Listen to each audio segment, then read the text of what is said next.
কোরবানির পশু অমুসলিমকে দেওয়া যাবে কিনা? উত্তর হলো কোরবানির গোশত অমুসলিমকে খাওয়ানো যাবে, অসুবিধা নেই।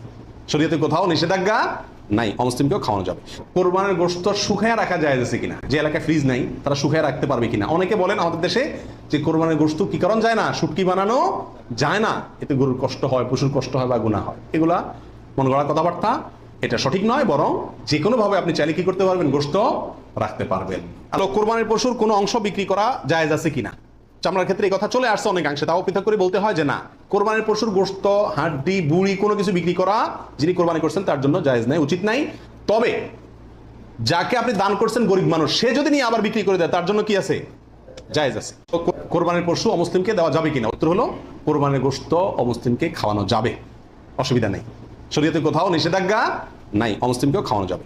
কোরবানির গোশত শুকায় রাখা যায় আছে কিনা, যে এলাকায় ফ্রিজ নাই তারা শুকায় রাখতে পারবে কিনা? অনেকে বলেন আমাদের দেশে যে কোরবানির গোশত কি কারণ যায় না, শুটকি বানানো যায় না, এতে গরুর কষ্ট হয়, পশুর কষ্ট হয় বা গুনাহ হয়। এগুলা মন গড়া কথাবার্তা, এটা সঠিক নয়। বরং যে কোনো ভাবে আপনি চাইলে কি করতে পারবেন, গোশত রাখতে পারবেন।